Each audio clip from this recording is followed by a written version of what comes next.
Hey guys, welcome to the Life After Work channel. If you've never been here before, I'm Solomon.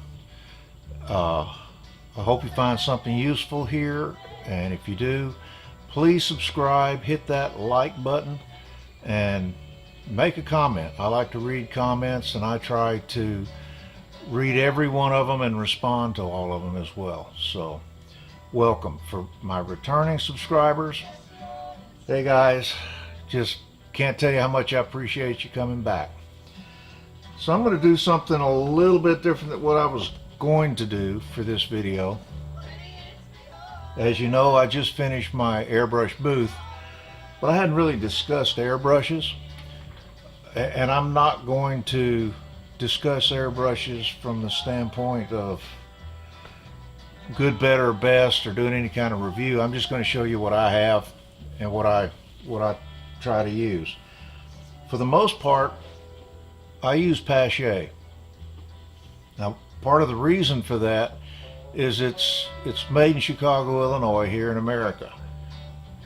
And I've used them for years and years, and anytime I ever needed anything, it was just practically overnight, even before they were doing overnight. Because it's in the US, in Chicago especially, it's very local. So that's the primary reason. Now when it comes to airbrushes, you can't get by with just one. You can, I suppose, but different airbrushes, and people look at it from a standpoint of cost. They get a cheaper airbrush because that's what they can afford. And truthfully, you know, there's not a lot of difference from one airbrush to the other. It gets into the quality of the build, it gets into the size of the needles, it gets into the action for actually spraying. But they all have those valves, they've all got the actions. But I do have two different kinds, both Pache. And then I've got a specialized Pache that I'll share with you. But first of all, let me turn around here and show you the tabletop. I hope this all comes out reasonably well. First, let's do this one. It's the H3 or H3-in-1. Alright. Now this is a standard Pache cheap model. Alright. If you go to the hobby shop, you'll be able to find this, and it'll be a fairly cheap one.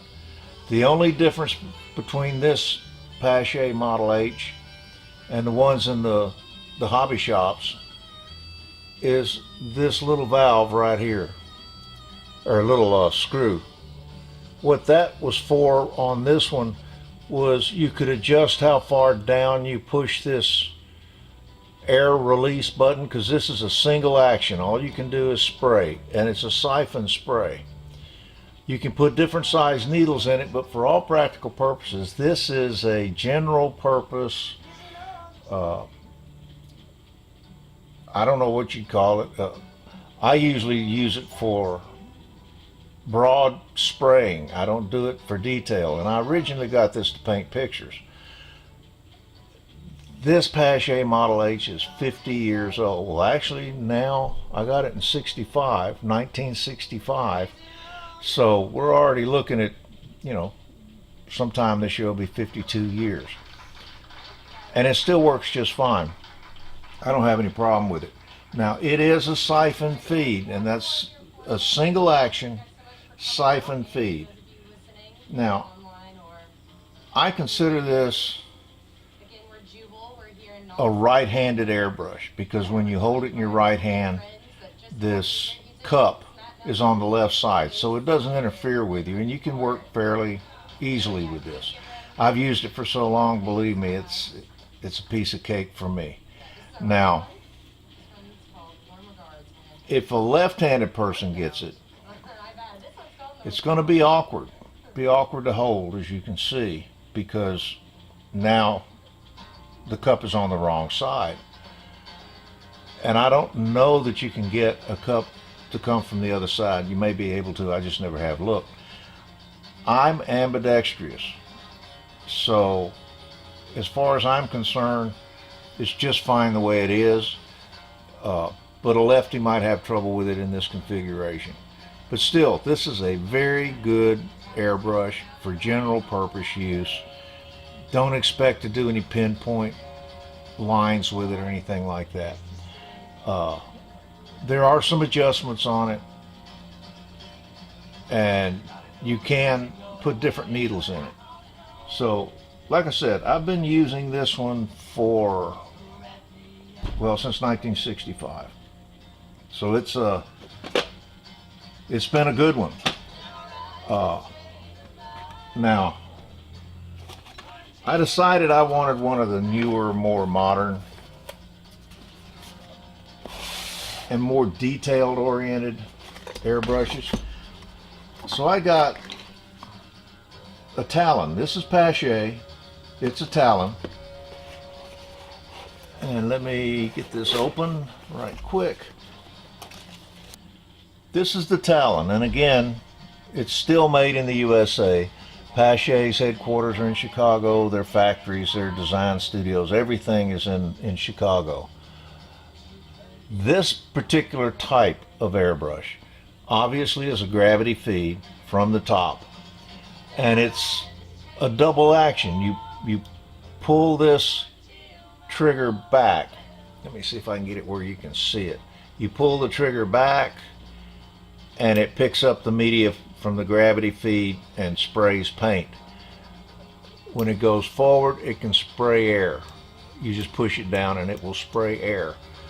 That's very handy for keeping it cleared out. Plus, once you spray a thin coat of paint on something, you can just go in and hit the air and sort of speed up the drying on it a little bit.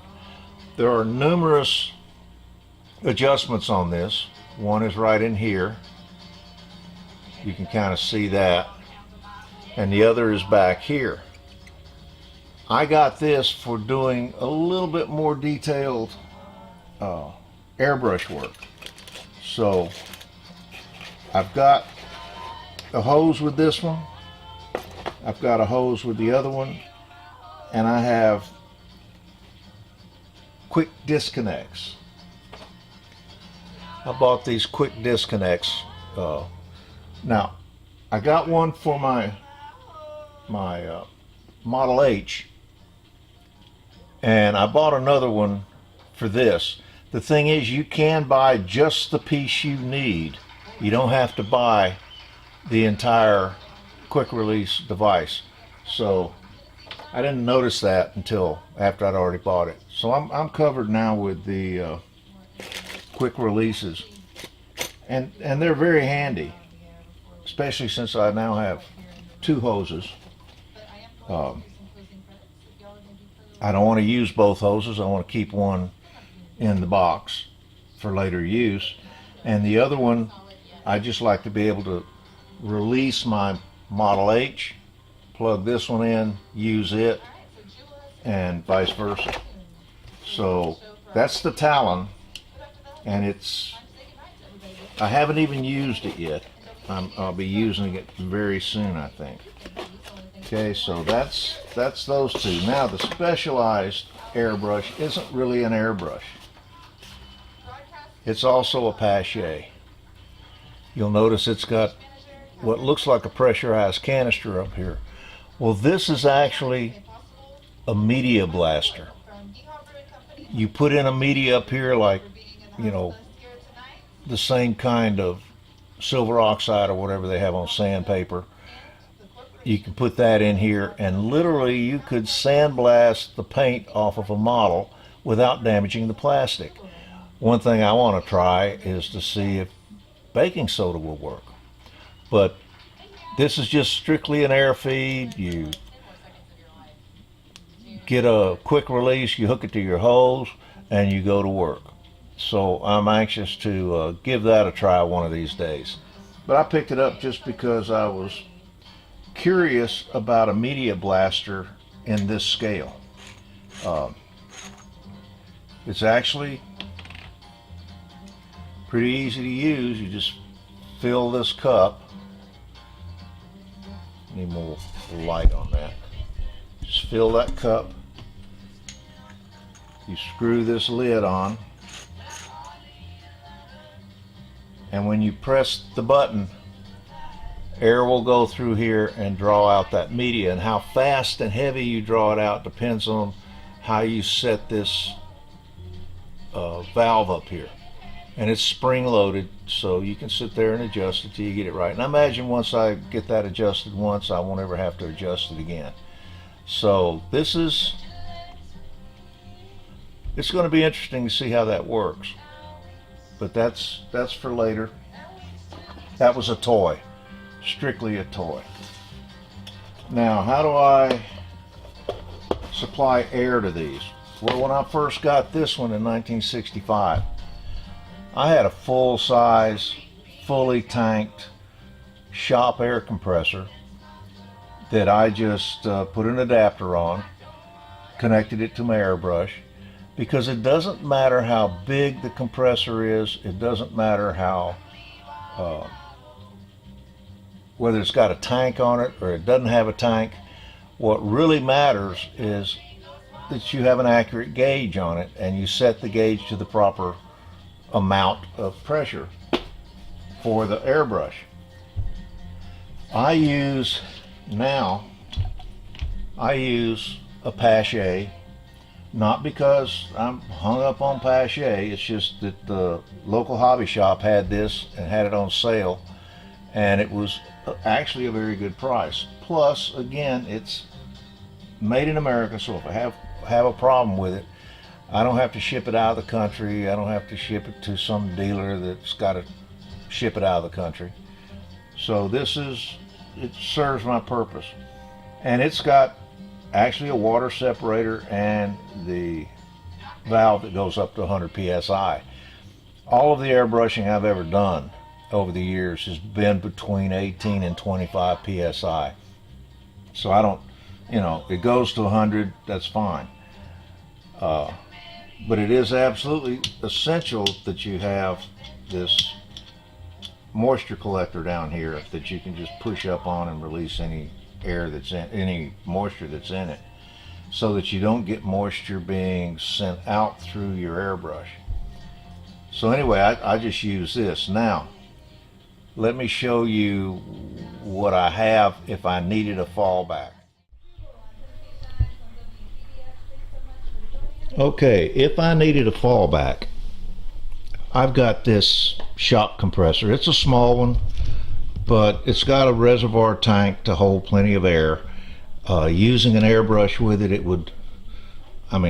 I'd probably never have have that motor kick on, but I can run that red hose sitting on top over to it's on the other side of my work area over there. I can run it over, put an adapter on it, and I'm in business. I just set this same air pressure that I would set the small one, because like I said, it's the output pressure, it's not what it can or can't do.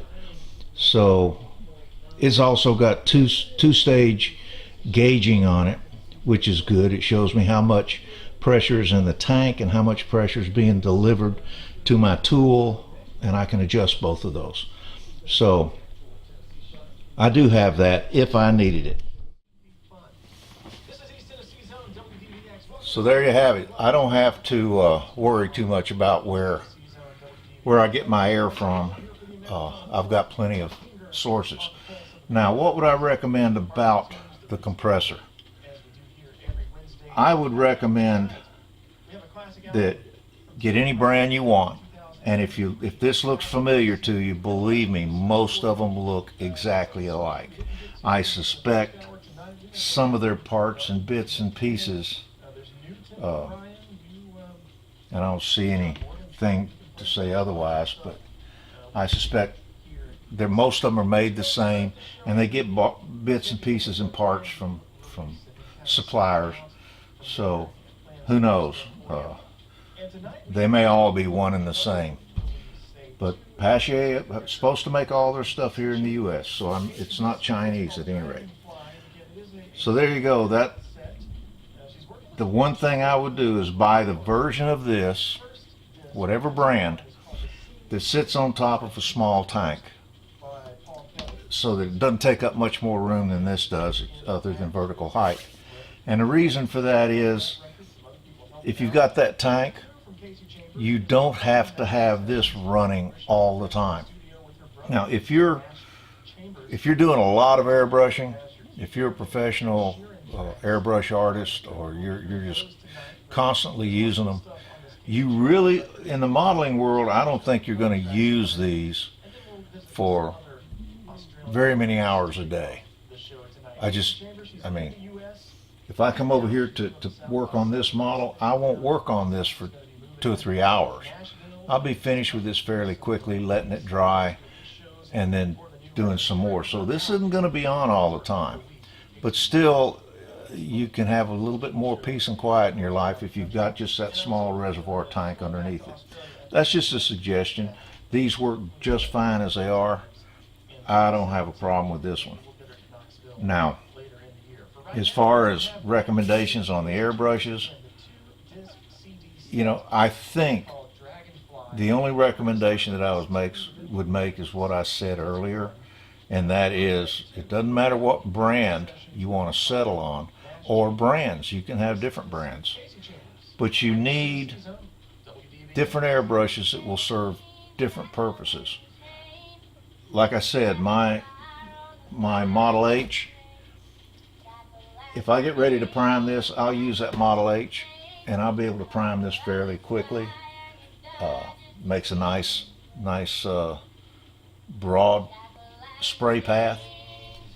If I get into some small areas and say I want to start weathering or doing something like that, this Talon, I feel confident that this Talon will be able to get me down as fine as I need to get. And